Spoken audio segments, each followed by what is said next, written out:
Capítulo 116. Destrua o estabelecimento e encontre um novo mestre. O relatório da inspeção de Shiman foi rapidamente enviado a Sunan. Após analisá-lo, Sunan ficou bastante satisfeito. Cultivar cavaleiros não era uma tarefa que pudesse ser realizada da noite para o dia. Embora tivessem a fruta sangue de dragão, a maior parte dela era destinada ao exército da guarnição relâmpago e aos alunos da base. Apenas uma parte estava disponível para a Academia de Cavaleiros Coração de Dragão, e era impossível transformar centenas de pessoas em cavaleiros em apenas 4 anos. Sunan estava preparado para uma batalha de longo prazo. Afinal, construir um sistema de cultivo robusto exigia um tempo considerável. Deixando a Academia de Cavaleiros Coração de Dragão de lado por enquanto, Sunan voltou sua atenção para seu cultivo e pesquisa. No entanto, naquele momento, Koi o encontrou de repente. Algo não está certo, disse Koi, colocando uma informação sobre a mesa de Sunan. Enquanto Sunan lia, suas sobrancelhas se ergueram ligeiramente. A informação mencionava que, nos últimos 3 meses, mais de 1/2 de nobres no Ducado da Luz Estelar haviam morrido, seja por doenças ou acidentes. A característica comum era a forte resistência à fé da Igreja da Luz Estelar. Além disso, seus descendentes diretos também haviam morrido por diversos motivos. Como resultado, quando morriam, seus títulos eram herdados imediatamente pelos herdeiros restantes, sem qualquer impedimento, ou, se todos os herdeiros morressem, seus territórios e títulos eram recuperados por nobres de posição superior. Embora incidentes semelhantes já tivessem ocorrido antes, dado o notório caos nos círculos nobres, ter mais de 1/2 de casos semelhantes em apenas meio ano era altamente perturbador. Não havia dúvida de que a Igreja da Luz Estelar estava por trás disso. Eles estavam usando as mesmas táticas do Marquês da Rocha Dourada, mas com ainda mais audácia e descaramento. A Igreja da Luz Estelar não teme uma reação de outros nobres. Eles nem estão tentando esconder suas ações. Os olhos de Sunan brilharam de surpresa. Koi balançou a cabeça. Os novos nobres que ascenderam ao poder, assim como aqueles que anexaram territórios inferiores, aceitaram publicamente a fé da Igreja da Luz Estelar. Com o apoio do Duque, isso pode dar à Igreja da Luz Estelar a confiança necessária para tomar medidas tão ousadas e conflitivas. Pensando bem agora, talvez você esteja certo. A Igreja da Luz Estelar poderia ter prometido ao Duque uma vida mais longa. Caso contrário, o Duque não permitiria que a Igreja fizesse tais coisas, que estão essencialmente minando os fundamentos do Ducado. A Igreja da Luz Estelar não era um grupo de santos benevolentes. Sunan sabia disso há muito tempo. O fato de a Igreja da Luz Estelar usar meios violentos para espalhar sua fé não o surpreendeu nem um pouco. O que o surpreendeu foi a pressa da Igreja da Luz Estelar. Eles poderiam ter adotado uma abordagem mais sutil e gentil, em vez de uma que pudesse provocar a inimizade de muitos nobres.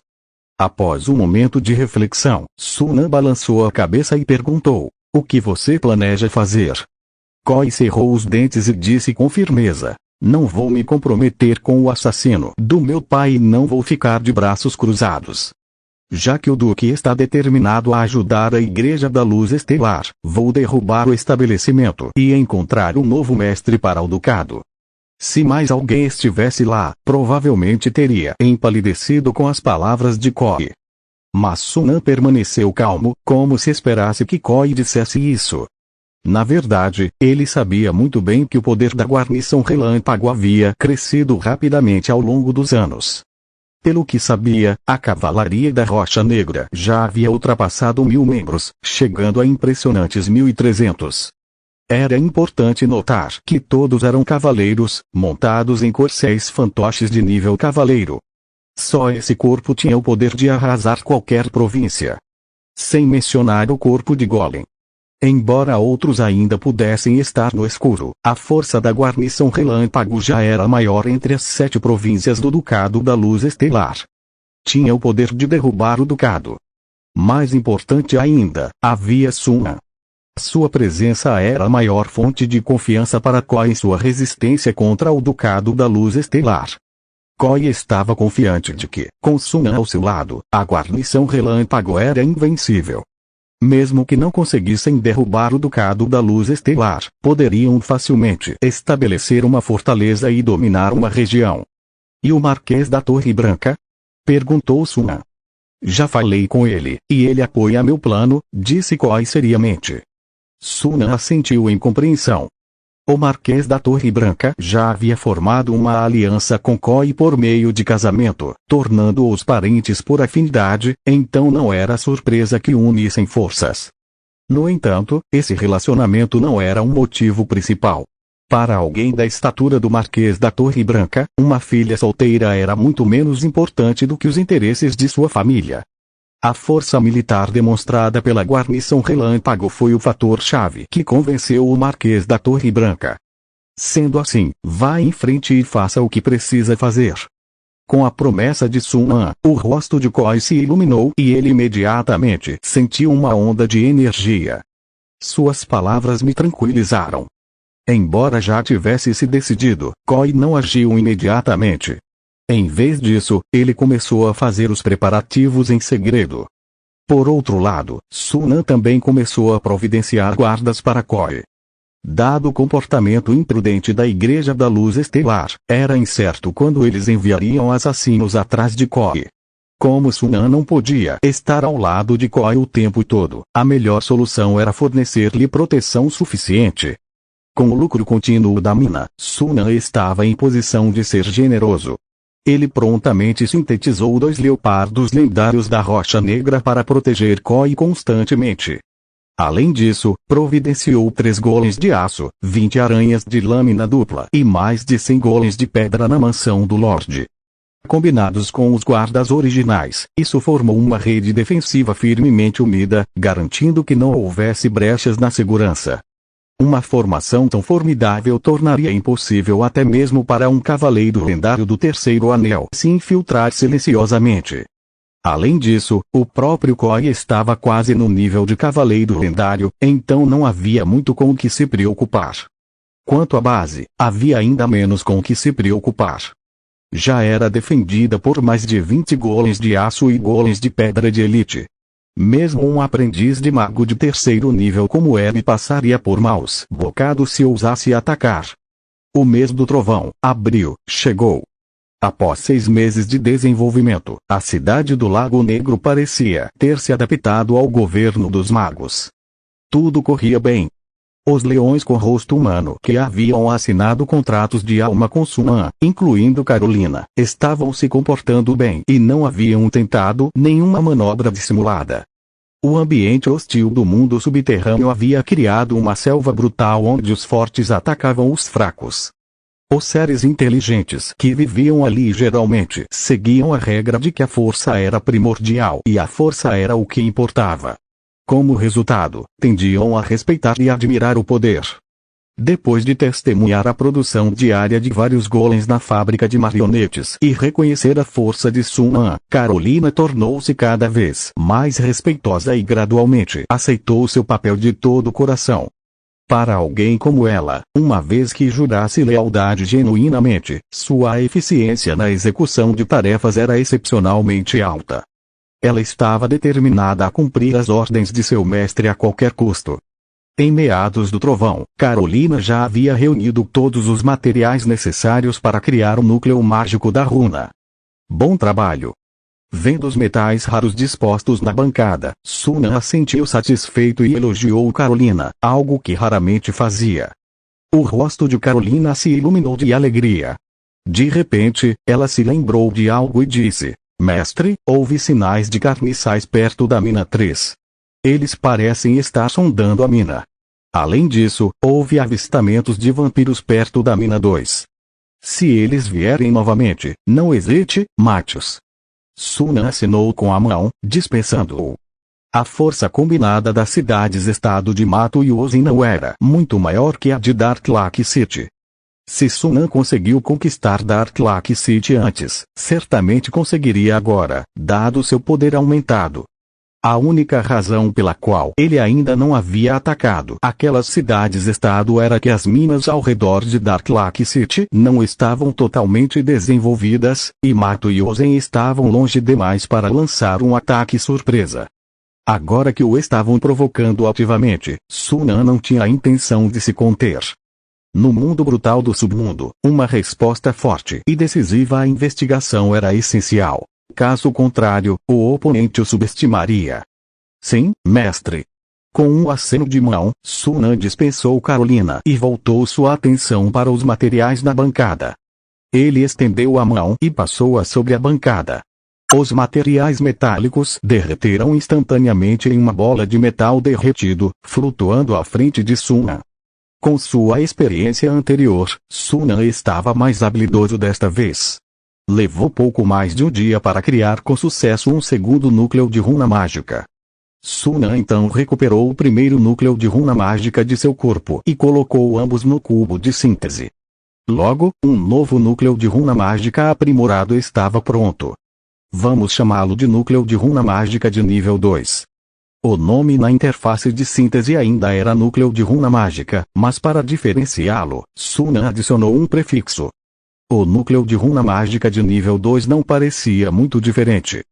Depois de examiná-lo por um tempo, Sunan fundiu o núcleo em seu corpo e então foi para a sala de treinamento de magia para testes. O objeto de teste era um golem de aço.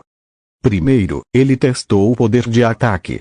Com esforço total, a tempestade de espinhos metálicos gerada pelo núcleo de runa mágica levou apenas 10 segundos para perfurar o golem de aço. Se Sunan não tivesse parado a tempo, o golem de aço teria sido destruído. Excelente, o poder de ataque pelo menos dobrou. Se eu tivesse esse nível de poder ao lidar com o golem adamantino, poderia tê-lo destruído em pouco mais de meio minuto. Em seguida, vinha a capacidade defensiva. Convertida em um nível de defesa, estimava-se que estivesse entre 3.200 e 3.500, superando em muito a proteção oferecida pelo Anel da Defesa Extrema. Sunan estimou que qualquer oponente abaixo do nível de um mago completo acharia quase impossível romper uma defesa tão robusta, supondo que sua energia mental não estivesse completamente esgotada. O que agradou Sunan foi que o aumento no consumo de energia mental foi insignificante. Embora não tenha diminuído, o aumento significativo no ataque e na defesa representou uma melhoria substancial. Caso contrário, se o consumo de energia mental tivesse dobrado, o núcleo mágico de runa teria se tornado um item mágico de uso único, como o Anel da Catástrofe, limitando severamente sua praticidade. Felizmente, o pior cenário não aconteceu. Após construir o 12º anel estelar, a energia mental de Sunan aumentou e, com a carga completa, ele agora podia usar o núcleo mágico de runa por 3 minutos. Mesmo em batalhas intensas, 2 minutos seriam mais do que suficientes. Com o poder aprimorado do núcleo mágico de runa, 2 minutos foram suficientes para Sunan derrotar um cavaleiro lendário do 3º anel.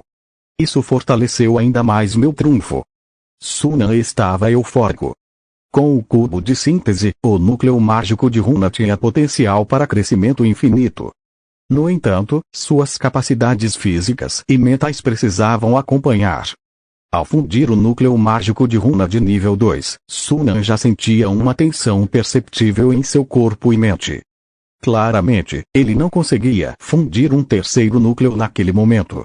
Felizmente, reunir os materiais para o terceiro núcleo levaria tempo, permitindo que ele continuasse a fortalecer seu corpo e mente até atingir os requisitos de fusão. Sunan então inventariou seu anel espacial. Atualmente, seus trunfos incluíam um núcleo rúnico mágico, itens mágicos e gemas rúnicas de alto nível. Em termos de itens mágicos, com seus recursos aumentados, Sunan havia recentemente fabricado mais 6 anéis da catástrofe, todos totalmente aprimorados, elevando seu total para 10. Dessa forma, se ele usasse os 4 anéis em sua mão esquerda durante a batalha, ele poderia imediatamente substituí-los pelos armazenados no anel espacial. A ideia era sobrepujar o oponente com recursos absolutos. Ele também havia acumulado 10 anéis de defesa extrema para usar durante as batalhas, garantindo que tivesse substituições quando necessário. Quanto às gemas rúnicas de alto nível, com o crescimento de sua energia mental, ele havia sintetizado 26, cada uma com poder aumentado. Ele atualmente tinha 20 gemas rúnicas de alto nível em seu anel espacial. Usando todas elas, ele poderia sobrepujar um cavaleiro lendário do terceiro anel.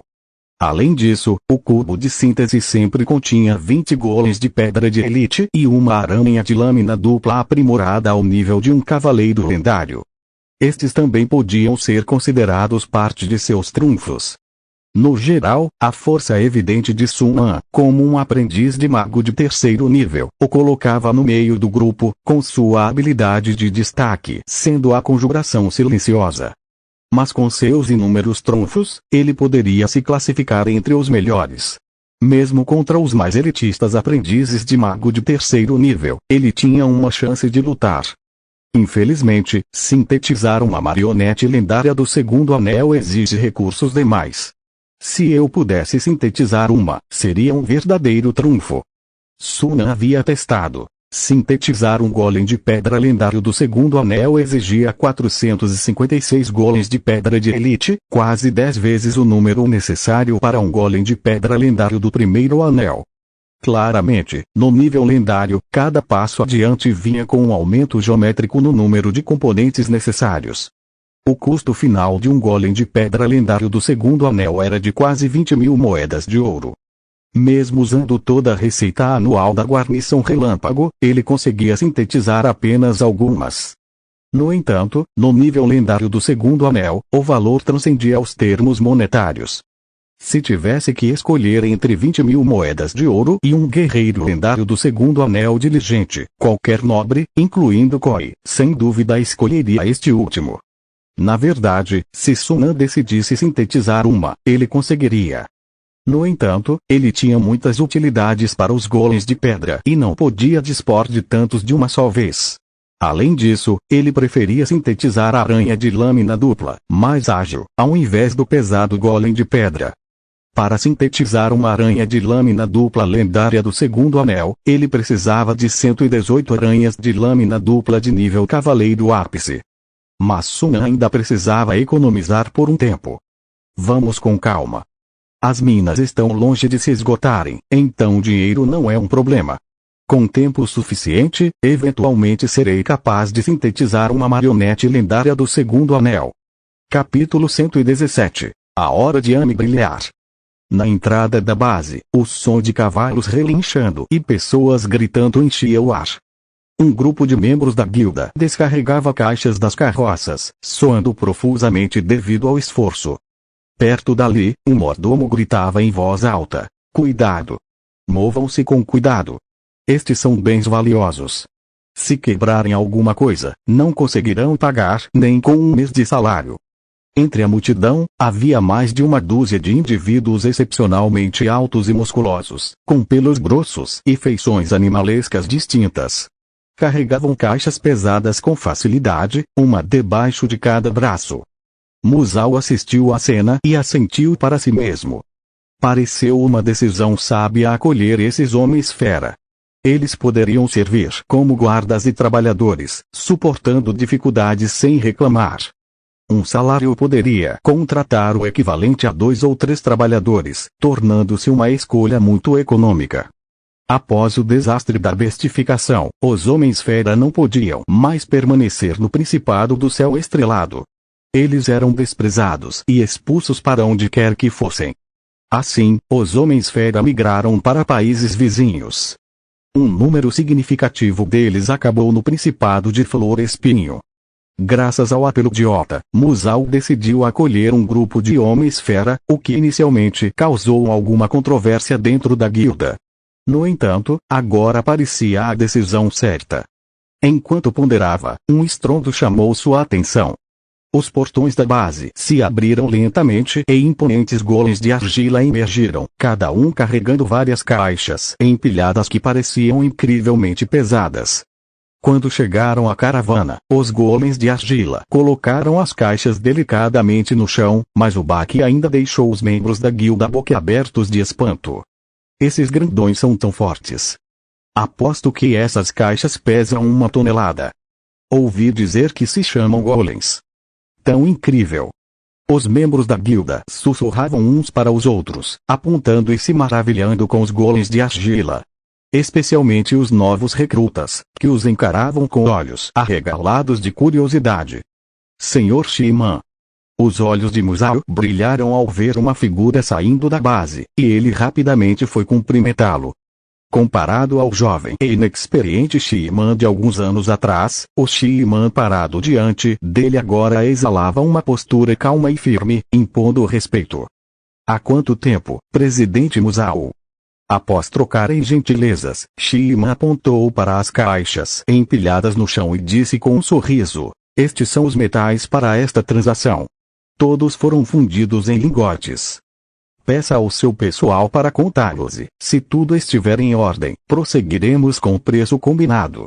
Após o desenvolvimento bem-sucedido dos veios minerais ao redor da cidade do Lago Negro, as transações da Guilda Raposa com Suman expandiram-se para incluir o comércio de metais, além de poções. Com 5 veios minerais, incluindo a mina de prata na caverna, e a alta eficiência dos golems de argila, a produção mensal de ferro, cobre e metais preciosos era impressionante. Os campos reluzentes sozinhos não conseguiam consumir tudo, então a maior parte dos metais tinha que ser vendida externamente. Musao assentiu e se virou para instruir o mordomo a pedir aos homens que contassem os suprimentos. Então, voltou-se para Shiman e disse cuidadosamente: Senhor Shiman, recebi uma carta do Lord Suman mencionando um aumento nas transações de poções. Sobre isso, o mestre já me informou. Shiman sorriu. A partir de hoje, a base venderá o dobro de poções de antes. Será que a Guilda Raposa consegue lidar com isso? Claro, sem problemas. Disse Musao com firmeza. Brincadeiras à parte, mesmo que não conseguissem lidar com isso, teriam que se forçar a lidar. Desde que a rota de comércio de poções foi estabelecida, os lucros da Guilda dos Raposos dispararam. As poções vendidas pela base eram muito procuradas no Principado de Flor Espinho, sempre em falta. Com o monopólio desse negócio, a Guilda dos Raposos estava lucrando muito.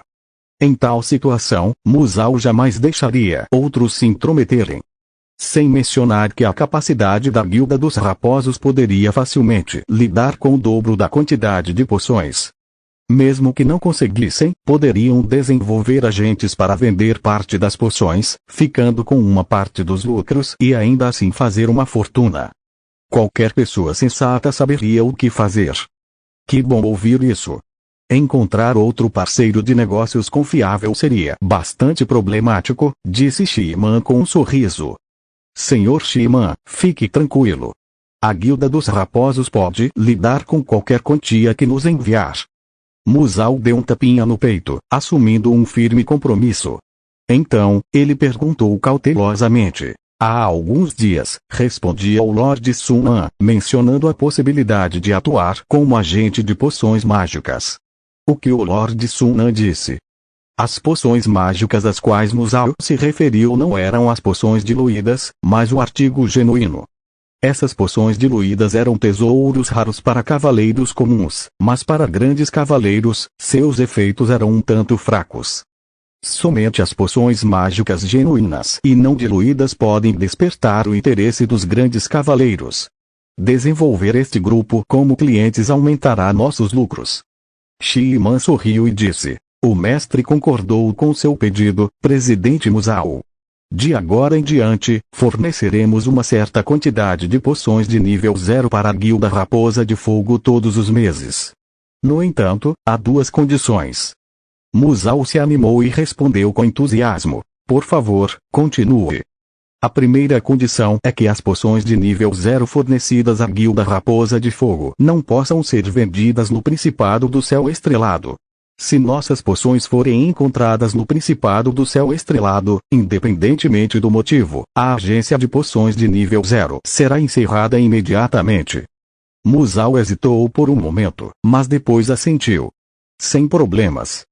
Como presidente de uma grande guilda com conexões em vários países, ele sempre acompanhava de perto a situação em cada nação. Ele entendia a delicada relação entre os campos reluzentes e a família real do céu estrelado. Uma guerra poderia eclodir em um futuro próximo, e era compreensível que os campos reluzentes não quisessem ajudar seus potenciais inimigos. O pedido de Shima não foi difícil de atender, contanto que controlassem rigorosamente seus parceiros comerciais. Afinal, o mercado de poções mágicas era destinado a uma clientela de alto nível, e o número de compradores seria limitado. Com algum esforço extra, certamente seria possível. A segunda condição é que todas as transações de poções de nível 0 aceitarão pagamento apenas em gemas de igual valor. Musou ficou surpreso, mas se recuperou rapidamente e concordou sem hesitar. Embora estivesse curioso para saber por que o pagamento tinha que ser em gemas, essa condição era sem dúvida mais simples que a primeira e certamente não valia a pena recusar. Então, vamos ter uma cooperação agradável, Presidente Musou. Durante a próxima transação, entregaremos o primeiro lote de poções de nível 0.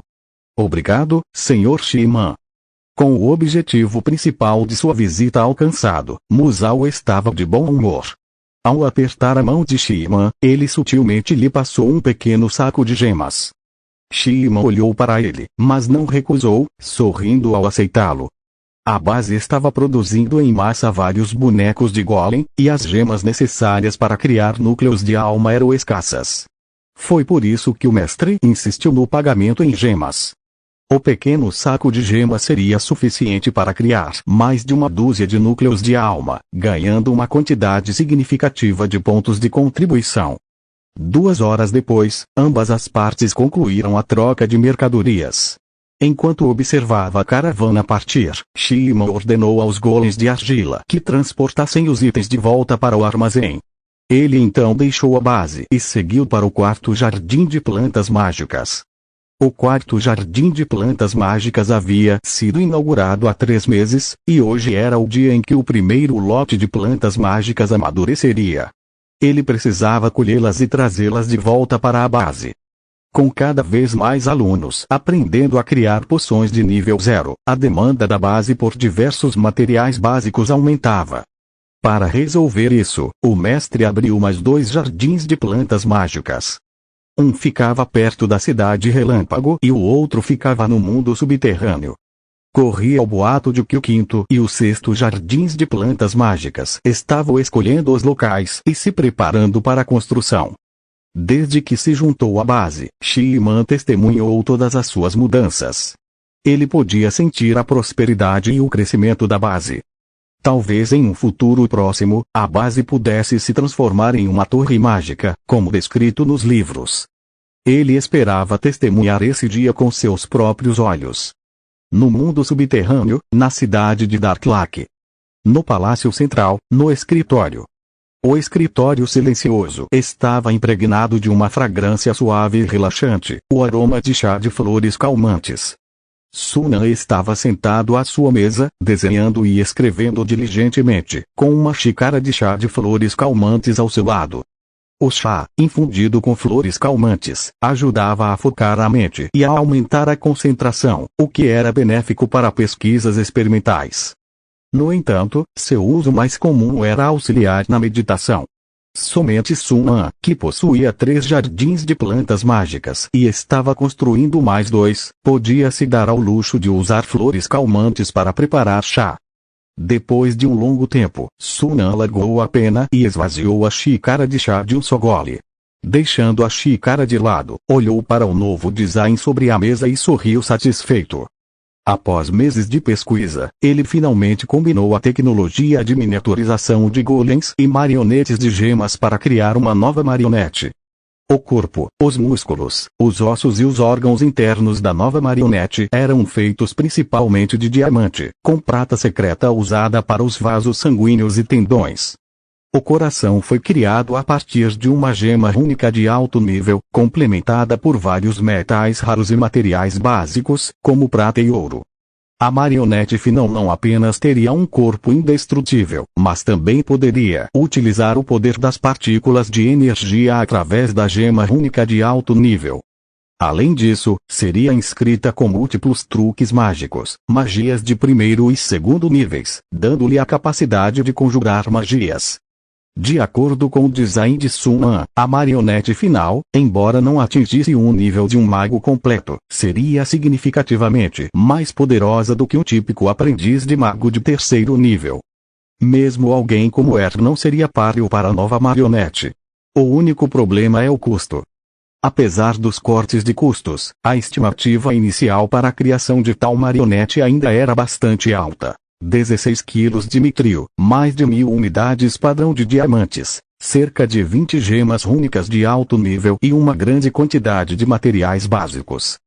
O mais importante, um pequeno cristal da alma seria necessário como núcleo da alma. No total, o custo total seria de pelo menos 80.000 moedas de ouro. Diamantes e gemas únicas de alto nível podem ser obtidos com o tempo. Consigo sintetizar um pequeno cristal de alma a partir de microcristais de alma. Provavelmente uns 20 a 30 devem bastar. O verdadeiro problema é o mitril. Sun-An tinha atualmente 2 minas de prata, ambas contendo uma pequena quantidade de mitril. No entanto, eram minas pequenas e, mesmo que extraísse todo o mitril, só conseguiria cerca de 12 quilos. Precisaria coletar o restante. Sun-An já havia anunciado sua intenção de comprar mitril na reunião na cabana da floresta, mas não esperava que rendesse muito. Afinal, mitril era um material precioso e poucos aprendizes de mago estariam dispostos a se desfazer dele. Se eu pudesse encontrar mais 1 ou 2 minas de prata, mesmo pequenas, seria o suficiente para coletar o mitril. Sun-An suspirou suavemente e pegou uma lista próxima. Era uma lista de inventário do depósito escrita por Gai Li, detalhando o fluxo de materiais do mês. A maior saída eram, naturalmente, as várias poções diluídas. Mesmo com os lucros substanciais das minas, Sun-An não abandonou o comércio de poções. Ele até o expandiu. Afinal, ninguém jamais reclamou de ter muitas maneiras de ganhar dinheiro. Abrir 5 jardins de plantas mágicas ao redor da cidade relâmpago é o limite. Mais do que isso interferiria uns nos outros e reduziria a produção. O ambiente da cidade do Lago Negro é único e não é adequado para o plantio de plantas mágicas, então um jardim é suficiente. Para abrir novos jardins de plantas mágicas, precisaremos encontrar locais adequados em outras cidades. A província da Rocha Dourada era vasta, com muitos locais adequados para a abertura de jardins de plantas mágicas. O ponto crucial era que, se os novos jardins estivessem muito longe da base, precisariam ser protegidos por um número significativo de golems. Atualmente, a maioria dos golems que Sun-An e a base haviam criado estavam alocados no mundo subterrâneo, e mesmo assim, ainda havia escassez. Além disso, uma guerra com a família real do céu estrelado provavelmente eclodiria em breve, o que exigiria mais golems para expandir o exército de golems. Por enquanto, ele não podia dispensar nenhum golem para guardar novos jardins longe da cidade relâmpago. Esse plano teria que ser adiado. Felizmente, o suprimento atual de plantas mágicas era suficiente para o uso da base e o comércio de poções. Miau. Um miado familiar soou em seu ouvido, e Sun-An sentiu um peso em seu ombro. Virando a cabeça, viu Amy empoleirada ali, segurando uma pedra cinza e modesta na boca. A pedra parecia comum, mas Sun-An podia sentir uma concentração muito densa de partículas de energia nela. Esta é Pedra da Terra Cinza. Sun-An pegou a pedra e a examinou por um momento, reconhecendo rapidamente sua origem. A Pedra da Terra Cinza, a rigor, era um cristal elemental formado pelo acúmulo prolongado de elementos da Terra, a maioria enterrados profundamente no subsolo e difíceis de descobrir. Onde você encontrou? Perguntou Sun-An, surpresa. Eu desenterrei no subsolo, miau. Amy ergueu a cabeça orgulhosamente. Eu estava caminhando por perto e senti uma densa concentração de partículas de energia no subsolo. Pedi a Carolina para me ajudar a cavar e encontramos isso. Sunan entendeu, lembrando-se da capacidade de Ame de sentir as flutuações das partículas de energia. Isso é útil para você. Ame olhou para Sunan com expectativa. Sim. Sunan assentiu com um sorriso e afagou a cabeça de Ame. A pedra da terra cinza tinha muitos usos. Podia ser usada para fazer poções, criar itens mágicos, refinar marionetes e montar matrizes mágicas, semelhantes às pedras mágicas. Miau, que bom! Ame esfregou a palma da mão de Sunan, apreciando a atenção. O mundo subterrâneo é definitivamente mais divertido do que a superfície. Se eu encontrar algo bom, trago para você. A pequena parecia muito animada, como se tivesse encontrado sua vocação. Sunan riu baixinho. Lembrou-se de como convencerá Ame a retornar à cidade relâmpago.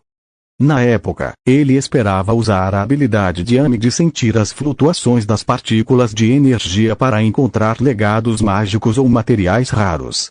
No entanto, com várias tarefas o mantendo ocupado, ele não teve tempo para explorar. Acontece que seu plano deu certo por acaso. Se Ame conseguisse encontrar alguns materiais raros no mundo subterrâneo, seria de grande ajuda. Capítulo 118. Que eles provem isso também. Ano 1254 do calendário da luz estelar, a lua da geada florescente. Um evento chocante abalou todo o principado da luz estelar.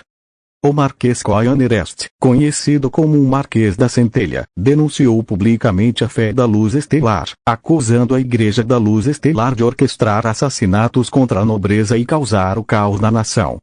3 dias depois, o Grão-Duque da Luz Estelar condenou publicamente o Marquês da Centelha por difamar a religião do Estado. Ele ordenou que o Marquês da Centelha suspendesse imediatamente a proibição da fé da luz estelar, permitindo que a Igreja entrasse na província da Rocha Dourada para espalhar sua fé, estabelecer uma igreja e dar o exemplo aderindo pessoalmente à fé. Se ele se recusasse, seria considerado um rebelde, e o Grão-Duque enviaria tropas para esmagá-lo. No dia em que o decreto chegou ao território do Marquês da Centelha, ele imediatamente ergueu a bandeira da rebelião. O Marquês da Torre Branca fez o mesmo. Assim, após o Marquês da Rocha Dourada, a segunda e ainda mais formidável rebelião no Principado da Luz Estelar começou. O Grão-Duque ficou furioso e ordenou que o Marquês de Sonman, o Marquês do Bambu Púrpura e o Marquês do Lago Azul enviassem tropas para reprimir os rebeldes. A guerra era iminente. Na sala do conselho, um grupo de pessoas se reuniu. Além de Coy Sunman, outros nobres importantes do Marquesado da Centelha, como Breton, Jordon e Stale, também estavam presentes. Todos estavam envolvidos em uma discussão acalorada sobre planos estratégicos. A província de Sonman e a província do Bambu Púrpura estão atrás de nós. Sugiro que concentremos nossas forças para tomar essas duas províncias primeiro. Assim, podemos nos concentrar em atacar as outras províncias sem nos preocuparmos com um ataque pela retaguarda. Não, a província de Sonman e a província do Bambu Púrpura não são fortes. Contanto que estacionemos um exército na cidade de Montlight, podemos suprimi-los. Por outro lado, a província do Lago Azul é uma ameaça formidável com a qual precisamos ser cautelosos. Isso mesmo. Durante o recente desastre de bestificação, o exército da província do Lago Azul sofreu perdas mínimas, tornando-o muito mais forte do que as outras duas províncias. Como eles são formidáveis, devemos lidar primeiro com a província de Sonman e a província do Bambu Púrpura para garantir nossa retaguarda. Só então poderemos nos concentrar na província do Lago Azul. Não é assim que funciona. As pessoas na sala rapidamente se dividiram em 2 grupos, cada um argumentando com argumentos válidos. Coy, vendo isso, manteve a calma e se virou para Sunan. O que você acha que é melhor? Sunan pensou por um momento e perguntou, e o Marquês da Torre Branca? A província da Torre Branca fica perto da província da Folha Vermelha. Ele nos ajudará a conter o exército da província da Folha Vermelha. Entre as 5 províncias, quais têm a presença mais forte da fé estelar? Perguntou Sunan novamente. Província da Folha Vermelha e província do Lago Azul.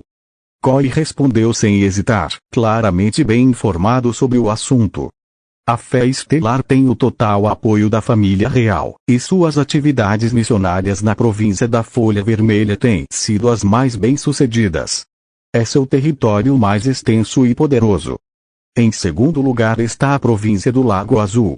Muitos nobres da província do Lago Azul foram assassinados pela fé estelar. Os nobres restantes são seus fantoches ou têm algum tipo de benefício mútuo. Todas as cidades grandes e médias da província têm uma filial da Igreja Estelar. Os olhos de Sun Nan piscaram e ele sorriu de repente. Sendo assim, vocês devem atacar a província de Sonman e a província do Bambu Púrpura primeiro. Conquistem os territórios mais fracos antes de se concentrarem nos mais fortes. Koi hesitou. E a província do Lago Azul? Irei para a província do Lago Azul e causarei problemas para a fé estelar e os nobres de lá. Vou garantir que eles não tenham tempo para se concentrar na guerra. Um sorriso brincalhão surgiu no rosto de Sun Nan. Eles não podem continuar assassinando os outros enquanto eles próprios permanecem ilesos, podem. Está na hora de eles experimentarem isso também. O rosto de Koi se iluminou com um sorriso, mas então ele perguntou com certa preocupação: tem certeza? A fé estelar não é fácil de lidar. Não se preocupe, eu sei o que estou fazendo.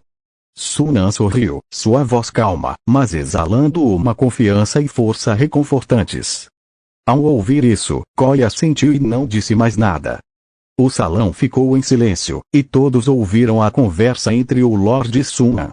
Vendo que o Lord Sun Nan haviam decidido rapidamente a próxima estratégia, os outros pararam de discutir e a aceitaram calmamente. Um momento depois, os generais saíram da residência do Lorde, apressando-se em direções diferentes. A máquina de guerra do Marquesado da Centelha foi posta em movimento.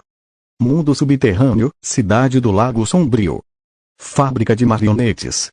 Devido à proximidade com os veios minerais, Sun Nan vinha trabalhando nesta fábrica de marionetes recentemente, criando golems mágicos. Em um canto da fábrica, uma densa formação de aranhas de lâmina dupla preenchia quase metade do espaço. 108. Preciso de mais 10. Sun Nan usou a mão mágica para mover lingotes de ferro do canto e começou a criar as aranhas de lâmina dupla.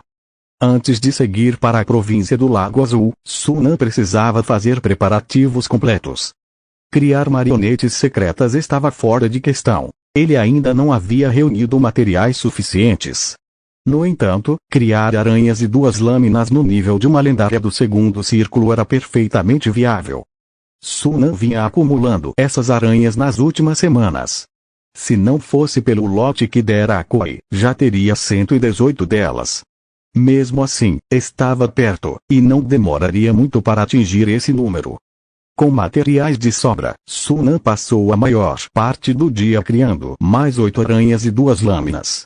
Em seguida, colocou todas as 118 aranhas no cubo de síntese e selecionou a opção de síntese. Um clarão de luz negra e uma enorme aranha negra como breu apareceu diante dele. A aranha de 2 lâminas aprimorada não havia crescido muito, mas seu corpo havia adquirido uma tonalidade mais profunda e ameaçadora, brilhando com um brilho metálico e frio sob a luz da pedra mágica. Suas 2 patas dianteiras afiadas brilhavam como uma luz fria e ameaçadora, parecendo bastante intimidantes. Excelente, isso deve ser o suficiente para lidar como uma aprendiz de mago de nível 3 como Abby. Sun Nan assentiu, satisfeito. Uma marionete lendária de segundo círculo era mais do que suficiente para lidar como uma aprendiz de mago de nível 3 mais fraca. Com esse triunfo adicional, ele se sentiu mais confiante para a missão que se aproximava. Naquele momento, alguém bateu do lado de fora. Entre, disse Sun Nan sem se virar. Carolina entrou sorrateiramente, balançando o rabo. Seus olhos pousaram na aranha de 2 lâminas à sua frente, e seu corpo ficou tenso instantaneamente. Seus instintos selvagens, enraizados em sua linhagem, a faziam sentir uma forte ameaça vinda daquela aranha. Ela só se sentira assim antes na presença de sua mestra e do antigo senhor da cidade, Izura. Será que aquela aranha de 2 lâminas teria o mesmo nível de força de combate que Izura? O pensamento fez Carolina pular de surpresa. Ela sempre soube que seu mestre era habilidoso em criar marionetes, mesmo tendo uma marionete lendária de primeiro círculo, mas nunca imaginou que ele pudesse criar uma lendária de segundo círculo. Se ele pudesse produzi-los em massa, governar todo o mundo subterrâneo não seria uma mera fantasia, não apenas Mato e Ozin. O que foi? Perguntou Sunan, franzindo a testa levemente ao ver Carolina encarando a aranha, silenciosa e imóvel. Carolina voltou à realidade, curvou-se profundamente e seus olhos se tornaram ainda mais reverentes. Mestre, emissários da Viúva Vermelha e do Duque Negro chegaram e desejam se encontrar com você. Sunan arqueou uma sobrancelha. O que eles querem? Querem discutir uma operação conjunta contra Kashan. Uma operação conjunta. Sunan ponderou. Parecia que a Viúva Vermelha e o Duque Negro haviam descoberto que a Cidade do Lago Negro havia trocado de mãos. Caso contrário, as duas cidades-estado, que haviam sido traídas pela Esfinge durante sua última operação conjunta contra Kashan, não buscariam cooperação por conta própria. Recordando as ações investigativas das duas cidades-estado, Sunan sorriu e dispensou-a com um gesto. Mande-os embora com algumas desculpas.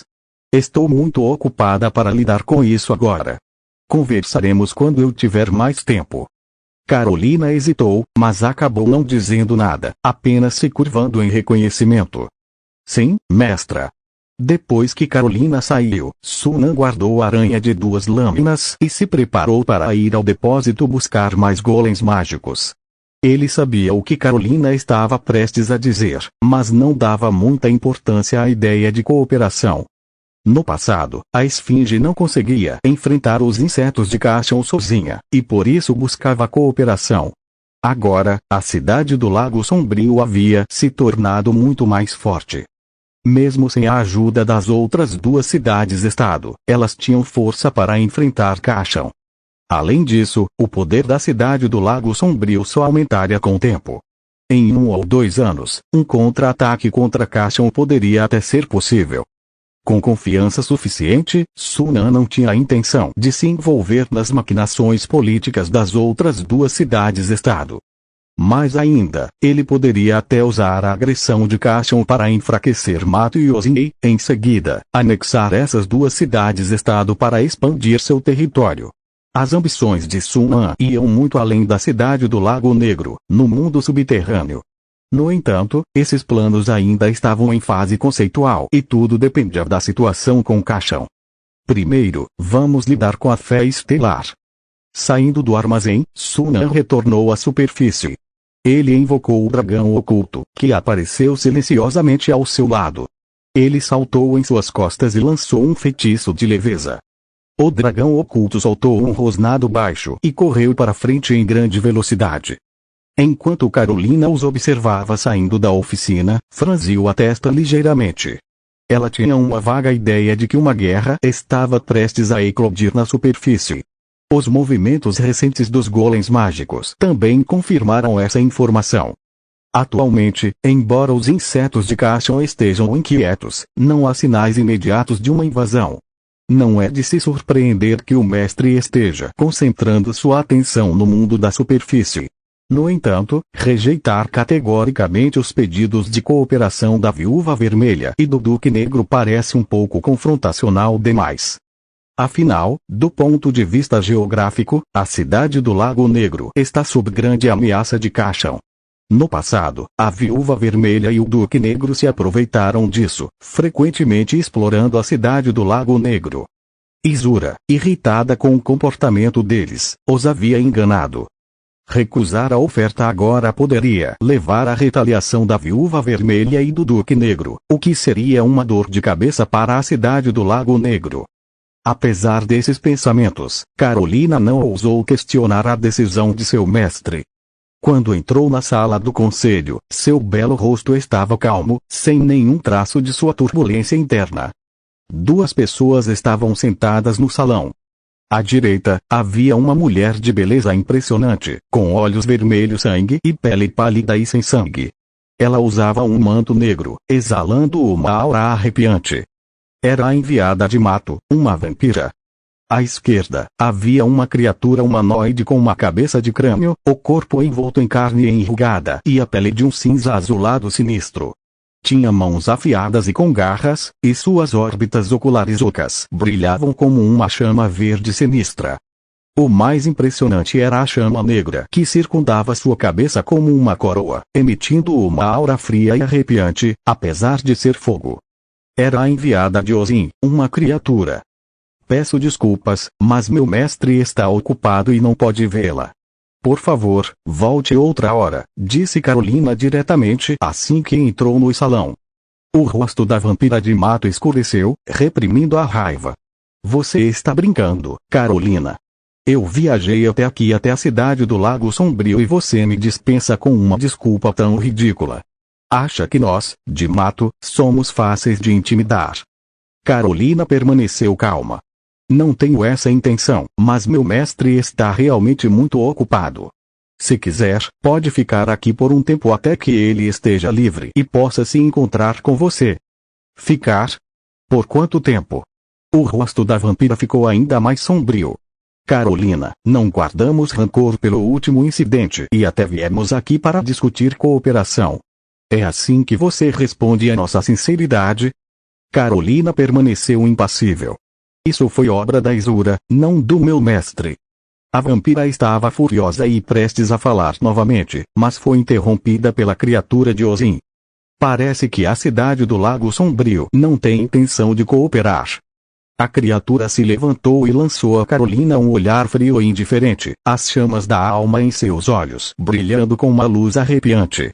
Já que é esse o caso, não há razão para eu ficar mais tempo.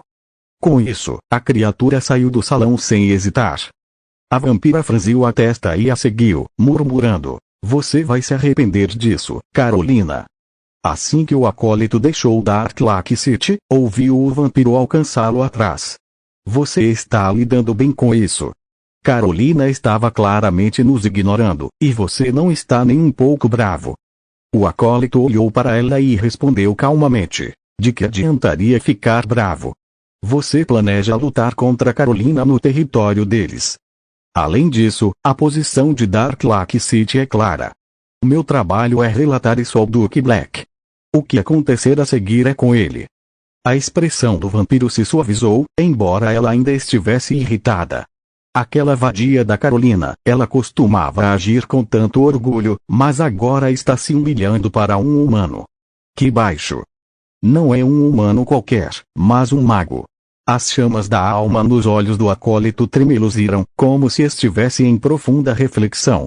Pelo jeito que Carolina age, parece que ela se tornou escrava daquele mago por vontade própria.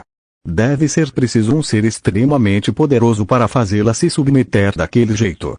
Este novo governante de Dark Lake City pode ser ainda mais formidável do que imaginávamos. HMPH. O vampiro bufou, desdenhoso. E daí se ele é poderoso? Ele consegue lutar contra os insetos de Cachon sozinho. Espere para ver. Quando os insetos de Cachon começarem a se mover, eles virão rastejando de volta para nós em busca de ajuda. Capítulo 119. Sem mistério. Ian City, na província do Lago Azul. Esta cidade de médio porte está situada perto da fronteira da província do Lago Azul, com a província da Rocha Dourada e sua cidade de Jima logo adiante. Logo após o Grão-Duque dos Céus Estrelados ordenar a supressão da rebelião brilhante, um grande exército foi estacionado nesta cidade.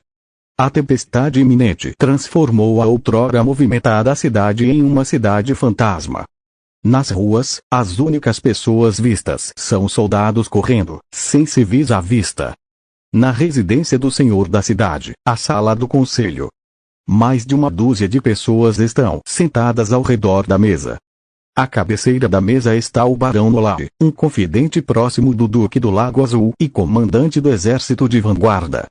À sua esquerda estão seus subordinados, todos com títulos de barões e viscondes.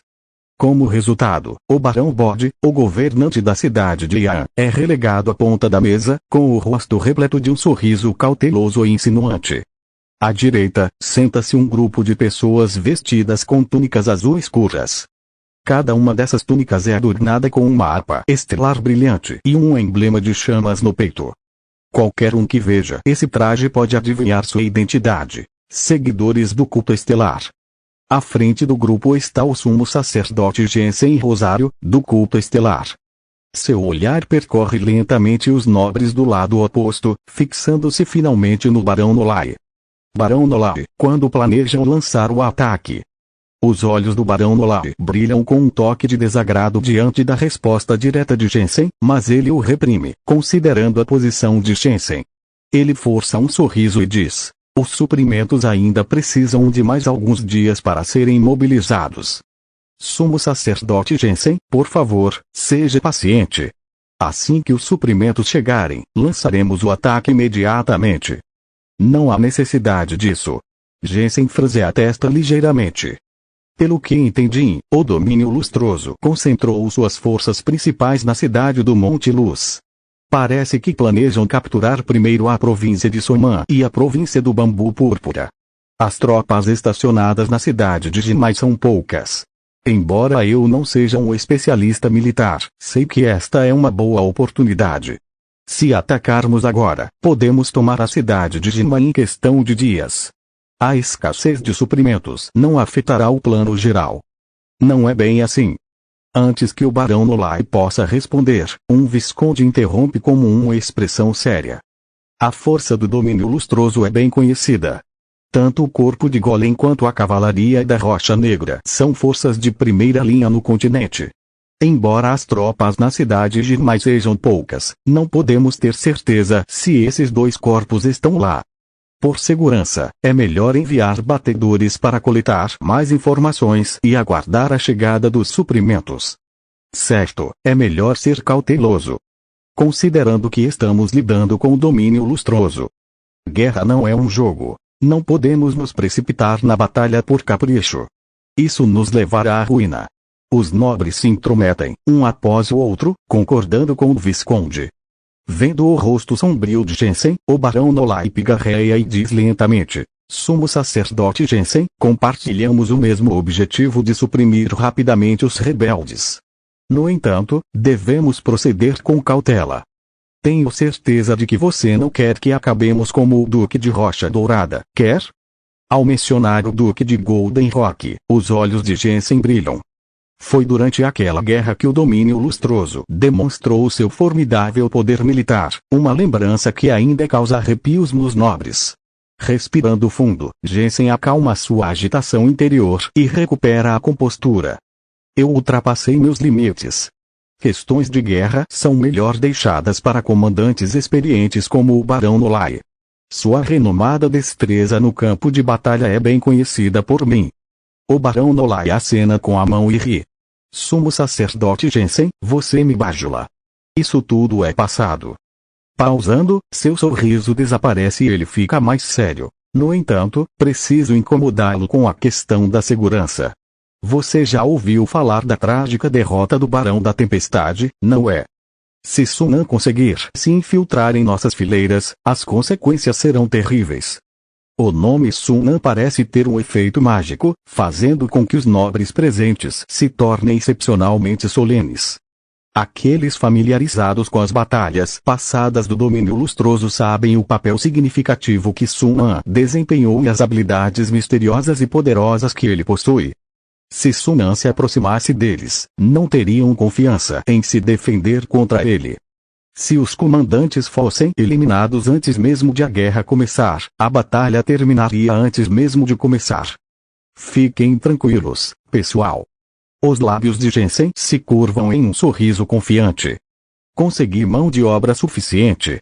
Se Sunan vier, garanto que não sairá vivo. As palavras resolutas de Jensen aliviam a tensão nos rostos dos nobres.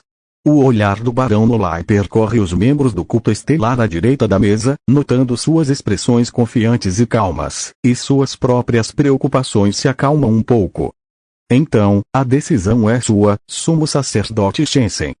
Antes mesmo que as palavras saíssem de sua boca, um estrondo alto ecoou do lado de fora. O som parecia distante, como se viesse de muito longe, rebombando como um trovão. Que barulho foi esse? O que está acontecendo? Guardas, vão lá ver. O barulho repentino em um momento tão tenso deixou os nobres reunidos em pânico. Silêncio! Rosnou o barão Nolai, silenciando instantaneamente a sala. Alguém, vá ver o que está acontecendo. Sim, meu senhor. Os guardas partiram rapidamente para investigar. Não demorou muito para que um deles corresse de volta, entrasse no salão e se ajoelhasse. Meu senhor, um grande número de criaturas de pedra apareceu de repente no quartel, matando muitos soldados. O Visconde Bode está liderando as tropas para conter a situação. Além disso, criaturas de pedra semelhantes apareceram nos portões da cidade, travando um combate feroz com os guardas. Criaturas de pedra. A sala caiu em um silêncio atordoante enquanto todos trocavam olhares. Jensen reconheceu imediatamente a situação e falou em tom grave. São golems, marionetes criadas por magos. Sunan chegou. Os nobres ficaram abalados e vários deles se levantaram instintivamente. Sumo sacerdote Jensen, a expressão do barão Nolai tornou-se séria ao olhar para Jensen. Jensen balançou a cabeça levemente. Barão Nolai, minha tarefa é protegê-lo, então não posso sair do seu lado facilmente. Afinal, eles são apenas golems. As tropas dentro e fora da cidade são suficientes para lidar com eles. Mas e se Sunan se juntar à luta? Perguntou um dos nobres. Jensen sorriu friamente. Não seria melhor? Podemos simplesmente reunir nossas forças e subjugá-lo. Não importa o quão poderoso ele seja, ele não pode resistir a um exército. Os nobres assentiram, achando sua lógica sólida. Verdade seja dita, eles não queriam que os membros do culto estelar os abandonassem. Perder alguns soldados comuns era melhor do que se colocar em risco. Naquele momento, um homem idoso ao lado de Jensen falou. Alguém se infiltrou no salão. O velho estendeu a palma da mão, revelando um besouro dourado que batia as asas rapidamente, emitindo um zumbido. Ao ouvir isso, Jensen imediatamente abriu um livro, colocando a palma da mão na página e murmurando encantamentos. No segundo seguinte, uma onda invisível se espalhou, varrendo todos no salão. Ela passou pela porta, mas, ao fazê-lo, pareceu atingir algum tipo de barreira, causando ondulações no ar. Foi como se uma cortina invisível tivesse sido repentinamente levantada e uma figura se materializasse na entrada do salão. Sunan. Claro que é você. Ao reconhecer a figura, os olhos de Jensen se estreitaram, um brilho frio brilhando neles. Esta é Sunan. A sala ficou em silêncio enquanto todos encaravam o jovem parado na porta, com expressões que misturavam choque e incerteza. Embora tivessem ouvido dizer que Sunan era o irmão mais novo do Marquês Lustroso e que tinha apenas 20 e poucos anos, ver seu rosto jovem pessoalmente ainda os deixava atordoados. O lendário e poderoso mago era, na verdade, um jovem de aparência tão gentil e refinada. Ignorando os olhares, Sunan examinou o livro na mão de Jensen e o besouro dourado na palma da mão do velho. É isso que Coração Vermelho mencionou, o suposto artefato divino nas mãos do culto estelar. Um livro capaz de quebrar efeitos da invisibilidade em larga escala. Um besouro que pode sentir auras da alma ou partículas de energia. No entanto, esse feito é muito inferior a um artefato verdadeiro e fica aquém até mesmo de uma relíquia sagrada. Na melhor das hipóteses, pode ser considerado um objeto sagrado. Artefatos são itens criados pelas próprias divindades. Relíquias sagradas são itens criados por crentes e abençoados por divindades.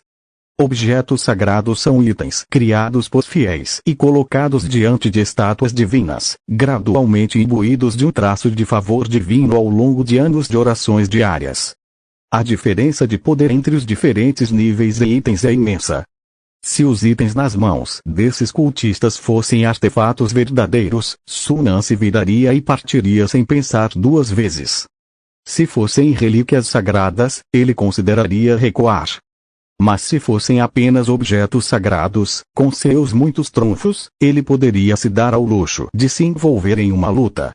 Além disso, com as divindades em lugar nenhum, a autenticidade dos objetos sagrados do culto estelar ainda era questionável. Já que vocês estão aqui hoje, não irão embora. Ao ver a atitude desdenhosa de Sun An, Jensen ficou secretamente furioso e fez um sinal para seus companheiros. Os cultistas estelares sacaram suas armas, formando um semicírculo ao redor de Sun An. Cada um deles irradiava auras de combate brilhantes e, incluindo Jensen, 4 deles emitiam energias elementais. Vendo a situação, Sun An não pôde deixar de esboçar um sorriso brincalhão. 4 cavaleiros lendários e 12 grandes cavaleiros, uma formação impressionante. Jensen franziu a testa ligeiramente diante da atitude de Sun An, mas logo relaxou. Eles haviam estudado as batalhas anteriores de Sun An e calculado cuidadosamente sua força antes de decidirem por essa formação. 4 cavaleiros lendários, 12 grandes cavaleiros e os objetos sagrados em sua posse eram mais do que suficientes para lidar com um aprendiz de mago de nível 3. Com esse pensamento, Jensen não perdeu mais tempo e agiu decisivamente. Instantaneamente, uma onda invisível se espalhou, varrendo todo o salão. Sun An sentiu um clarão diante dos olhos e, quando recobrou os sentidos, viu-se em um vasto céu estrelado. Incontáveis estrelas estavam espalhadas ao redor, e uma brilhante via láctea se estendia acima, criando uma cena grandiosa de tirar o fôlego. Um espaço semidimensional, Sun An ergueu uma sobrancelha e tentou sentir o ambiente ao seu redor, apenas para perceber que havia perdido completamente o contato com seu dragão oculto lá fora. Isso só acontecia quando o mestre e o familiar estavam em planos ou dimensões diferentes. Matem-no! Ao comando baixo de Jensen, os cultistas do fogo estelar brandiram suas longas espadas e investiram contra Sun An. No entanto, Sun An não fez nenhum movimento para se esquivar, liberando os mísseis mágicos preparados. Para sua surpresa, os 7 mísseis mágicos atravessaram os corpos dos cultistas do fogo estelar, como se eles não existissem naquele espaço. Mas quando suas armas o atingiram, foram desviadas por um campo de força invisível ao redor de seu corpo. Não adianta.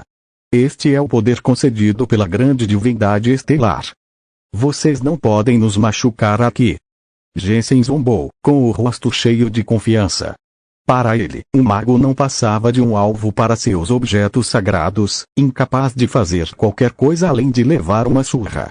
Apenas eterealização temporária, fazendo um grande estardalhaço por nada. Sun An balançou a cabeça, nada impressionado. Será que eles achavam que ele era algum aprendiz de mago inexperiente? A eterealização era semelhante à habilidade de mudança de fase de seu dragão oculto, permitindo que o corpo e todos os itens se tornassem etéreos, portanto imunes a todos os ataques físicos. No entanto, nesse estado, não era possível atacar os outros. Os cultistas do fogo estelar, por outro lado, ainda podiam atacá-lo, indicando que não estavam em um estado etéreo constante, mas podiam converter seus corpos à forma etérea por um breve momento para evitar ataques. Eterealização temporária. Sun An imaginou que essa fosse uma característica do espaço semidimensional. Além disso, ele podia sentir sua energia física e mental se esvaindo lentamente, sugerindo que aquele espaço também tinha a capacidade de minar a vitalidade de seus inimigos. Mas isso era tudo. Pessoas comuns poderiam ficar chocadas e em pânico com as táticas do culto estelar, mas para Sun An, isso não passava de brincadeira de criança. No mundo dos magos, havia habilidades muito mais bizarras e difíceis de lidar. A verdadeira eterealização era mais desafiadora, mas a eterealização temporária era muito mais fácil de combater. Com uma risada fria, um brilho prateado percorreu o peito de Sun An. No momento seguinte, incontáveis jatos de metal líquido prateado emergiram de seu corpo, girando ao seu redor e rapidamente se transformando em pontas afiadas e brilhantes. Após uma breve pausa, as pontas se lançaram em uma onda densa. Em um instante, uma forte tempestade de metal envolveu a área a 100 metros de Sun An. O som crepitante do metal cortando o ar preencheu o espaço. Os cultistas do fogo estelar imediatamente sentiram que algo estava errado e entraram em seu estado etéreo sem hesitar. No entanto, como Sun An havia adivinhado, seu estado etéreo não duraria muito. Após apenas 4 ou 5 segundos, foram forçados a retornar à sua forma física. Instantaneamente, o som de metal cortando a carne ecoou, um após o outro. Os 12 cultistas do fogo estelar de nível grande cavaleiro nem tiveram tempo de gritar antes de serem dilacerados pela tempestade de metal, seus corpos reduzidos a uma névoa de sangue e ossos. Apenas os 4 cavaleiros lendários permaneceram, lutando para se manterem firmes. Uma tênue camada de luz estelar envolveu cada um deles, permitindo-lhe sobreviver ao ataque inicial. Sem o poder da luz estelar, os 4 teriam encontrado o mesmo destino de seus companheiros, dada a força destrutiva do núcleo mágico de nível 2. Os olhos de Jensen estavam arregalados de terror e descrença, sua atitude confiante completamente destruída. Nos próximos dias, estarei ocupado com a mudança, então só haverá 2 atualizações. Tentarei adicionar mais quando terminar. Obrigado a todos pelo apoio e votos. Capítulo 120. Não precisa esperar. Jansen mal podia acreditar no que via. Porque o poder de Sunan era tão maior do que o que haviam investigado e estimado. A diferença era impressionante. Mesmo com tantos especialistas e a ajuda de uma relíquia sagrada, eles ainda foram dizimados em apenas uma troca. Esse nível de poder era de gelar os ossos. O que estava acontecendo? No momento em que Jansen estava em choque, um cavaleiro lendário um pouco mais fraco não conseguiu mais se segurar. A luz das estrelas que o envolvia desapareceu instantaneamente. No segundo seguinte, ele explodiu em uma nuvem de névoa de sangue. O coração de Jansen apertou ao ver aquilo. Ele não podia mais hesitar. Cerrou os dentes e colocou a mão no livro. Zumbido. O céu estrelado tremeu violentamente. As estrelas ao redor zumbiavam e tremiam como se fossem puxadas por uma força invisível, avançando em direção a Sunan como meteoros e o engolfando instantaneamente. Bum! O som de impactos celestiais ecoou pelo vazio. A enorme perturbação pareceu abalar todo o espaço, fazendo parecer prestes a desabar. O céu estrelado escureceu visivelmente, a distância tornou-se uma névoa turva. Jansen, encharcado de suor, ofegava pesadamente, com os olhos fixos na direção de Sunan. Este ataque quase drenara toda a energia do livro estelar, restando apenas uma fração para mal sustentar o domínio do campo estelar. Este era seu último trunfo. Se isso não impedisse Sunan, ele ficaria sem opções. Os espinhos prateados que o cercavam haviam desaparecido sem deixar vestígios. A multidão finalmente teve um momento para recuperar o fôlego, com os olhos grudados nas chamas entrelaçadas e na luz das estrelas ao longe. Ele morreu. Ele deveria estar morto. Nem mesmo um cavaleiro lendário do segundo círculo conseguiria resistir àquele ataque. Mesmo que ele sobrevivesse, deve estar gravemente ferido. As chamas e a luz das estrelas se dissiparam lentamente. Jansen e seus companheiros engoliram em seco involuntariamente, arregalando os olhos de horror ao verem o que aconteceria em seguida. Sunan permaneceu ali, calmo e completamente ileso. Suas roupas estavam intactas, sem um único fio fora do lugar. Ileso. Como isso é possível? Os olhos de Jansen estavam cheios de choque e descrença. O ataque final do livro estelar, desferido com força total, não conseguiu nem arranhar Sunan. Os rostos dos outros 2 homens ficaram mortalmente pálidos, suas expressões repletas de desespero. Diante de um oponente tão aterrorizante, eles não tinham chance de vencer. Sunan olhou para o anel de proteção das extremidades apagado em sua mão direita, ligeiramente surpreso. Admitidamente, esse ataque foi incrivelmente poderoso. Nem mesmo os 1000 pontos de defesa do anel de guarda da extremidade conseguiram resistir. Foi somente graças às defesas do núcleo mágico que o dano transbordante foi anulado. Convertendo em pontos de defesa, Sunan estimou que o poder do ataque era de pelo menos 1200 a 1400. Alguns aprendizes de magos do terceiro círculo mais fracos poderiam ter resistido, mas teriam ficado gravemente feridos. Coração Vermelho provavelmente fora gravemente ferido por esse mesmo ataque. Sunan olhou para Jansen e os outros. Diante do olhar indiferente de Sunan, Jansen e seus companheiros instintivamente deram um passo para trás, com os rostos pálidos. Nesse ponto, eles entenderam que a igreja havia subestimado severamente a força de Sun. Em apenas alguns anos, o poder de Sun havia crescido a um nível surpreendente, superando em muito o que era antes. Nem mesmo o arcebispo Aurelius seria capaz de derrotar Sun. Mas eles não poderiam repassar essa informação para a igreja. Em seus olhares aterrorizados e desesperados, uma onda de luz prateada surgiu novamente, inundando sua visão como uma tempestade. No salão, os nobres, vendo Sunan e Ansem desaparecerem repentinamente, trocaram olhares inquietos. Será que o sumo sacerdote Ansem e os outros conseguirão derrotar Sunan? Perguntou o barão Bidman, o atual senhor da cidade de Arren, enxugou o suor da testa e perguntou, incapaz de esconder sua preocupação. Se não conseguissem derrotar Sunan, os outros nobres ainda poderiam escapar, mas sua terra era ali. Ficar significava morte, e fugir significava perder tudo. Não se preocupem. Ao ver as expressões ansiosas dos nobres, Lord Norai os tranquilizou.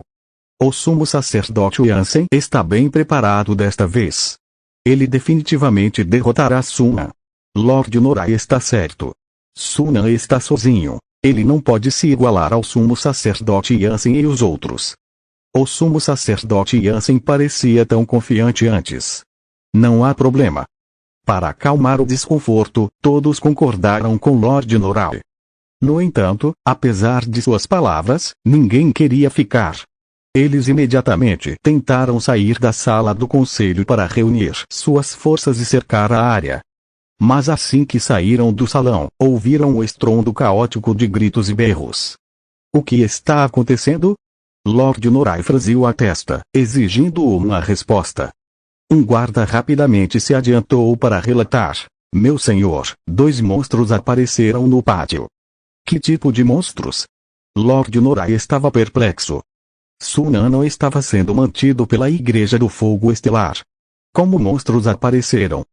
Seriam aqueles golems de pedra de novo. Mas Lord Norai não precisou se perguntar por muito tempo. Com um estrondo alto, a parede próxima desabou e, em meio à poeira, um lagarto gigante com escamas pretas e vermelhas, com os dentes faiscando com fogo, e uma aranha gigante com corpo negro como azeviche e patas dianteiras afiadas como navalhas irromperam. Os 2 monstros estavam encharcados de sangue, como se tivessem sido atingidos por uma chuva de sangue coagulado. Não se sabia quantos guardas eles haviam massacrado ao entrar. Que monstros são esses? Eles estão vindo para cá. Parem-nos. Os nobres haviam trazido um número considerável de guardas, que estavam reunidos não muito longe da Câmara do Conselho. Ouvindo a comoção, eles correram, apenas para ficarem chocados ao ver o lagarto gigante e a aranha gigante. Apesar do medo, seguiram as ordens de seus senhores e avançaram. Esses guardas eram todos cavaleiros formais. No entanto, assim que enfrentaram os monstros, rapidamente perceberam que sua força habitual não era nada comparada ao poder dessas feras. O lagarto gigante atacou e mordeu, rasgando um cavaleiro ao meio, e então golpeou com a cauda, fazendo mais 3 cavaleiros voarem com um estrondo ensurdecedor. Ainda no ar, os ossos dos 3 cavaleiros se estilhaçaram, seus corpos se contorcendo em formas grotescas enquanto morriam. A aranha gigante negra era ainda mais feroz. Com um único golpe de suas patas dianteiras, partiu um cavaleiro ao meio, tão facilmente quanto fatiar tofu. As armas dos cavaleiros ricochetearam em seu corpo, sem deixar sequer um arranhão. Em menos de meio minuto, os cavaleiros foram dizimados, forçados a recuar passo a passo. Os nobres assistiram horrorizados, mas foram impotentes para impedir a carnificina. Nunca imaginaram que a residência do Senhor, fortemente protegida, pudesse ser invadida por aqueles 2 monstros, contra os quais seus cavaleiros eram indefesos. Alguns pensaram em pedir reforços, mas o inimigo estava bem na frente deles, e seria tarde demais para mobilizar as tropas do quartel. Além disso, o quartel também estava sob ataque, e era incerto se os reforços chegariam a tempo. O que devemos fazer, Lord Norai? Todos os olhares se voltaram para Lord Norai. Apesar do caos, Lord Norai, um guerreiro experiente, manteve a calma. Respirou fundo e desembainhou a espada longa de seu cavaleiro. Atravessem e sigam para o quartel. Estaremos seguros quando chegarmos lá. O barão Birdman hesitou. Não deveríamos esperar pelo sumo sacerdote Yancey e os outros. Vários nobres concordaram com a cabeça. Se possível, preferiam não arriscar uma fuga. Afinal, aqueles dois monstros pareciam incrivelmente poderosos. Por enquanto, seus guardas poderiam resistir por um tempo. Talvez pudessem esperar que o sumo sacerdote Yancey lidasse com Sunan, e então, com a ajuda deles, os monstros seriam fáceis de controlar. Lord Norai franziu a testa, prestes a falar, quando uma voz arrepiante veio de trás dele. Infelizmente, não há necessidade de esperar. Os nobres se viraram em choque ao ver Sunan parado no salão, enquanto os membros da Igreja do Fogo Estelar não estavam à vista. Ao ver a expressão indiferente de Sunan, seus rostos empalideceram de medo, seus corações se apertaram de pavor. Onde estão o sumo sacerdote Yancey e os outros? Gaguejou o barão Birdman, com um brilho de esperança nos olhos. Sunan lançou-lhe um olhar zombeteiro, mas ignorou a pergunta óbvia. Na verdade, não havia necessidade de resposta. Só de ver Sunan ali e os membros da Igreja do Fogo Estelar desaparecidos, os nobres já sabiam o resultado, seus rostos demonstrando puro horror. No momento seguinte, Sunan ergueu a mão e uma torrente de relâmpagos irrompeu, envolvendo os nobres. A maioria dos nobres estava no nível de cavaleiro, com Lord Norai sendo o mais forte no nível intermediário de grão-cavaleiro. Para oponentes desse calibre, Sunan nem se importava com feitiços. Ele manipulava diretamente partículas de energia, formando elementos físicos que as obliteravam instantaneamente. Depois que o raio se dissipou, a entrada do salão ficou repleta de cadáveres carbonizados. Entre eles, apenas Lord Norai permaneceu intacto, seu rosto envelhecido congelado em uma mistura de intenso ressentimento e desespero. Ser morto de forma tão descarada em seu próprio território não era nada além de amargura. Com os nobres mortos, os guardas restantes rapidamente perderam o ânimo. A maioria fugiu em pânico, enquanto alguns guardas leais que tentaram vingar seus senhores foram abatidos pela aranha de lâmina dupla antes que pudessem alcançar Sunan. Sunan não se demorou, saindo do salão como se estivesse caminhando tranquilamente. Ao longo do caminho, encontrou mais soldados correndo para proteger seus senhores, mas foram facilmente derrotados pelo dragão oculto e pela aranha de lâmina dupla. No nível lendário de segundo círculo, seus mascotes mágicos e marionetes estavam dominando esses soldados comuns, que nem eram cavaleiros. Nem mesmo os ocasionais oficiais de nível cavaleiro conseguiram detê-lo. Sunan seguiu em frente, primeiro visitando a filial da Igreja do Fogo Estelar na cidade de Arren, depois indo até os portões da cidade e o quartel para recuperar seus bonecos de golem antes de partir em seu próprio ritmo. As dezenas de milhares de tropas estacionadas na cidade de Arren não puderam fazer nada para detê-lo, apenas observando impotentes enquanto ele partia, deixando para trás um rastro de caos. Na província de Soman, nos penhascos da cidade do Penhasco Alto, Kai estava no topo de uma colina, contemplando o castelo distante. Seus olhos brilhavam como uma mistura de pensamentos. A cidade do Penhasco Alto foi construída na encosta de uma montanha, com um penhasco íngreme atrás, elevando-se a centenas de metros de altura. A face do penhasco era lisa e íngreme, impossível até mesmo para cavaleiros escalarem. O castelo era ladeado por densas florestas em ambos os lados, com apenas uma estreita trilha de montanha, transitável por humanos, levando à sua frente. Isso o tornava um lugar fácil de defender, mas difícil de atacar. Se tivesse escolha, Kai preferiria não enfrentar esse adversário durão. No entanto, a cidade do Penhasco Alto estava diretamente no caminho de seu avanço para a província de Soman. Se não a tomassem primeiro, corriam o risco de serem apunhalados pelas costas pelas forças da cidade do Penhasco Alto durante uma batalha acirrada, cortando suas linhas de suprimento com consequências desastrosas. Por outro lado, a província de Soman era predominantemente montanhosa. Assim que capturassem a cidade do Penhasco Alto, a profundidade estratégica da cavalaria Rocha Negra se expandiria significativamente, permitindo-lhes isolar e conquistar sistematicamente as vilas e cidades da província de Somã. Em essência, tomar a cidade do Penhasco Alto significaria vencer metade da guerra. Foi por isso que ele liderou pessoalmente o exército até lá. Ele não podia se dar ao luxo de encarar a batalha levianamente. Senhor! Brede aproximou-se por trás, entregando um rolo de pergaminho. Este é o último relatório da retaguarda. Kai pegou e abriu, com um sorriso no rosto. Sunan nunca deixa de impressionar. Ao ver a expressão curiosa de Brett, Kai riu baixinho e jogou o relatório para ele. Leia você mesmo. Brett abriu e seu rosto se iluminou de surpresa e alegria. 23 nobres, incluindo Lord Nolai, Visconde Sulik, Visconde Duby e Barão Bedman, foram mortos. O sumo sacerdote Jansen da Igreja Fogo Estelar também foi morto, e a filial da igreja na cidade de Arren foi reduzida a ruínas. A vanguarda da província do Lago Lan sofreu pesadas baixas, com estimativas iniciais de pelo menos 2.000 mortos. Incrível! Até mesmo Brett, conhecido por sua calma, não conseguiu esconder sua excitação com a notícia.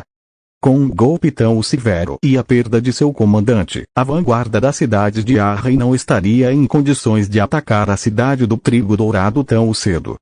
Até que o novo comandante e reforços chegassem, a cidade do Trigo Dourado não precisaria se preocupar com ameaças da província do Lago Lan.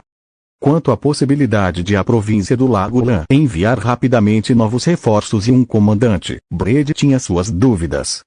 Afinal, Lord Sunan havia mencionado certa vez que a cidade de Arren era apenas a primeira parada, e mais surpresas estavam reservadas para a província do Lago Lan e a Igreja do Fogo Estelar. Com Sunan cuidando da província do Lago Lan, não precisamos nos preocupar com essa frente. Stahli pode lidar com as coisas em Golden Veat City. Não podemos deixar Sunan nos superar. Precisamos tomar a cidade do Penhasco Alto o mais rápido possível. Os olhos de Kai brilharam de determinação enquanto ele se virava para Brede. As tropas fantoches estão em posição. Chegaram ao local designado. Brede assentiu firmemente. Ótimo, ordenem o ataque. Sim, senhor. Logo, o som melodioso de trombetas ecoou pelo ar. Nas planícies na base da colina, o exército relâmpago, que estava posicionado e pronto, começou a se mover, acelerando gradualmente em direção à cidade do Penhasco Alto até assumir o comando total. Liderados pelos imponentes golems de pedra, o exército avançou como um maremoto, indo direto para a cidade do Penhasco Alto. Das muralhas da fortaleza de pedra, os generais observavam o exército que se aproximava, particularmente os gigantes de pedra na vanguarda, e seus rostos empalideceram. Este é o corpo de golems do exército relâmpago? Nossos soldados têm alguma chance contra tais monstros? Ouvi dizer que esses golems são tão fortes quanto cavaleiros. Vendo o moral dos soldados despencar antes mesmo de o inimigo realmente atacar, o Barão Viking, o senhor da cidade do Penhasco Alto, interrompeu ruidosamente seus subordinados. Entrar em pânico não vai ajudar. O terreno aqui é estreito e íngreme, dificultando a manobra do inimigo. Temos tropas suficientes e, enquanto trabalharmos juntos, o inimigo não terá a menor chance de tomar a cidade do Penhasco Alto. Já solicitei reforços ao conde. Se resistirmos por 3 dias, os reforços do conde chegarão e estaremos seguros. As palavras do Barão Viking conseguiram elevar o moral dos defensores. No entanto, nesse momento, uma comoção irrompeu na retaguarda. Um soldado, com o rosto pálido de medo, correu em direção a eles. Senhor, a situação está ruim. O exército inimigo está subindo o penhasco por trás. O rosto do Barão Viking empalideceu. Ele agarrou o soldado pelo colarinho, com o rosto lívido enquanto rosnava. Impossível. Ninguém consegue escalar aquele penhasco, nem mesmo cavaleiros. Que tipo de exército consegue fazer isso? São aranhas, aranhas enormes. Gaguejou o soldado. São tantas. Os poucos homens no portão não conseguiram detê-las. Elas já entraram na cidade e estão vindo para cá. O barão Vilquim soltou o soldado e correu para a beira da muralha. De fato, ele viu uma nuvem de poeira e movimento à distância, com as formas sombrias de aranhas negras gigantes avançando pela cidade, aproximando-se rapidamente. A visão escureceu a visão do barão Vilquim, e ele cambaleou, quase caindo. Seu assistente rapidamente o segurou, com pânico na voz. Senhor, você está bem?